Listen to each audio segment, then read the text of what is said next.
జై వీరబ్రహ్మ జై గోవిందమాంబ జై. నేను మీ కృష్ణమాచార్య శ్రీ బ్రహ్మపదం. 2025 సంవత్సరం నవంబర్ మాసం మకర రాశి వారి యొక్క రాశి ఫలం. శివాయ బ్రహ్మణే నమ, వీరబ్రహ్మేంద్ర స్వామి నమో నమ. మకర రాశి వారికి కొన్ని మిశ్రమమైనటువంటి ఫలితాలు. ఆ మిశ్రమమైనటువంటి ఫలితాలు కూడా యోగదాయకంగా, సానుకూలవంతంగా మీకు ఉపయోగపడేవి. సమాజంలో మీ యొక్క ఖ్యాతి మాత్రం పెరుగుతుంది. ఎంతో కాలంగా ఎక్కడ గౌరవాన్ని కోల్పోయామో, ఎక్కడ విలువను కోల్పోయామో అక్కడే వెతికి తెచ్చుకున్నట్టుగా మళ్ళీ అక్కడే వైభవాన్ని పొందేటువంటి పరిస్థితులు గోచరిస్తూ ఉన్నాయి. ఏది ఏమైనప్పటికీ కూడా దైనందిన జీవితంలో మీరు చేసే ప్రతి ప్రయత్నంలో కూడా భగవంతుడి యొక్క అనుగ్రహం మీకు తప్పనిసరిగా ఉంది. యోగదాయకమైనటువంటి ఫలితాన్ని మాత్రం తప్పకుండా మీరు పొందేటువంటి అవకాశం కూడా కనపడుతూ ఉంటుంది. అయితే ఆరోగ్యపరమైనటువంటి అంశాల పట్ల జాగ్రత్త. దీర్ఘకాలికంగా ఉన్నటువంటి కొన్ని రకాలైనటువంటి ఆరోగ్య సమస్యలు మిమ్మల్ని ఇబ్బంది పెట్టేటువంటి అవకాశం ఉంది. ఎంతో కాలంగా ఈనాటి శనిని అనుభవించాం. ఏళ్ళనాటి శని సంపూర్ణమయ్యి ఇంకా మంచి ఫలితాలు రావట్లేదేమోనన్న ఆందోళన కూడా ఒకవైపుగా మీ మనసులో ఉంటూ ఉంటుంది. ఏది ఏమైనప్పటికీ కూడా గ్రహగతుల కంటే కూడా ఎక్కువగా మీ దైనందిన జీవితం మీద తీవ్రమైనటువంటి నరఘోష, నరదిష్టి, నరపీడలు ప్రధానమైనటువంటి ప్రభావాన్ని చూపెడుతున్నాయి. నరదిష్టికి నల్లరాళ్ళు కూడా బద్దలైపోతాయని పెద్దలు చెప్పినట్టుగా వాహన ప్రమాదాలు అవ్వచ్చు, ఆర్థిక నష్టాలు అవ్వచ్చు, ఇంకా తీవ్రమైనటువంటి నష్టాలు కూడా అప్పుడప్పుడు వాటిల్లే అవకాశం ఉంది. అంతా బాగున్నట్టుగా అనిపిస్తుంది. ఒక మంచి జరుగుతూ ఉన్నటువంటి తరుణంలో ఊహించనటువంటి విపత్తు మీ మనసుని బాధ కలిగించి భయభ్రాంతులకు గురయ్యేటువంటి సందర్భం. అంటే మంచి చెడుల యొక్క మేలు కలయికగా ఈ మాసాన్ని మనం అభివర్ణించవచ్చు. ఒకవైపు మీరు పట్టుదలతో, కృషితో మళ్ళీ పునర్వైభవాన్ని పొందుతూ ఉన్నటువంటి తరుణంలో కొన్ని కుట్రల వల్ల, కొంతమంది వ్యక్తుల యొక్క శత్రువర్గం చేసేటువంటి కొన్ని యొక్క వ్యూహాల వల్ల మీరు చేస్తున్నటువంటి పనుల్లో ఏవైనా లోపాలు కనపడ్డట్టయితే శత్రువర్గం వాటిని అస్త్రాలుగా చేసుకునే అవకాశం ఉంది. తద్వారా కొన్ని ఇబ్బందులు, సమస్యలు, ప్రతిబంధకాలని మీరు పొందేటువంటి పరిస్థితులు కూడా గోచరిస్తున్నాయి. దైనందిన జీవితంలో భార్యాభర్తలకు సంబంధించిన అంశం, కుటుంబపరమైనటువంటి వ్యక్తులకి సమయం ఇవ్వలేనంత బిజీ అవుతారు.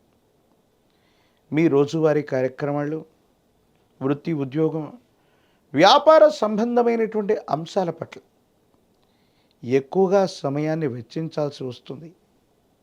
దూర ప్రాంత ప్రయాణాలు చేయాల్సి వస్తుంది.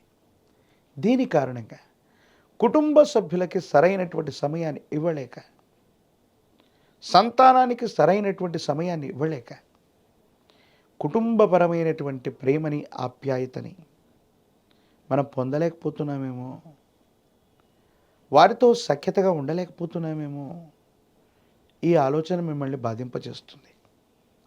కొన్ని సందర్భాల్లో ఆర్థికంగా ప్రయోజనాలున్నా, సాంఘికంగా ప్రయోజనాలున్నా, ఆ ప్రయోజనాలు మీ దాకా వచ్చేలోపే మీ చుట్టూ ఉన్నటువంటి స్నేహితులు అవ్వచ్చు, భాగస్వామ్యులు అవ్వచ్చు, వారి యొక్క ప్రతిపాదనల వల్ల మీకంటే వాళ్ళే ఎక్కువగా లాభపడే అవకాశం ఉంటుంది.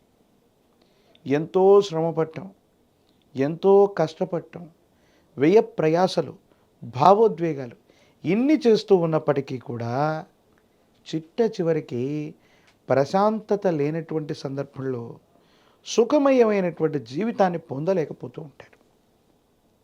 దీనికి గల కారణం ఏమిటో అర్థం కాక, ఏమవుతుందో తెలియక ఆందోళన పడేటువంటి అవకాశం ఉంది. ప్రత్యేకించి రక్తపోటుకు సంబంధించిన ఆరోగ్య సమస్యలు అవ్వచ్చు, ఊపిరితిత్తులకు సంబంధించినవి, శ్వాసకోశ సంబంధమైన ఆరోగ్య సమస్యలు ఏవైనా ఇప్పటికే గనక మీకున్నట్టయితే వీటి తీవ్రత పెరుగుతుంది. ఋతువులు మారడం, వాతావరణంలోని పరిస్థితుల మార్పు వల్ల ఊపిరితిత్తులకు సంబంధించిన శ్వాసకోశ సంబంధమైన ఇబ్బందులు మిమ్మల్ని ఇబ్బంది పెట్టేటువంటి అవకాశం కనపడుతుంది. కాబట్టి ఆరోగ్యపరమైనటువంటి అంశాల పట్ల తస్మాత్ జాగ్రత్తగా ఉండటం చెప్పదగిన సూచన. ఇక సంతాన సంబంధమైన అంశాలు, వాళ్ళు గొప్పగా రాణిస్తున్నారు, ఏదో చేస్తున్నారు అనుకున్నటువంటి తరుణంలో మన మీద ఉన్నటువంటి తీవ్రమైనటువంటి నరకోశ నరదిష్టి కుటుంబపరమైనటువంటి వ్యక్తుల మీద కూడా ప్రసరించటం, వారికి కూడా అనుకూలత ఏర్పడకపోవటం, ప్రతిబంధకాలు ఏర్పడటం, ఇబ్బందులు కలుగుతూ ఉన్నటువంటి కారణంగా కొన్ని సమస్యల్ని మనం పొందేటువంటి అవకాశం కనపడుతుంది.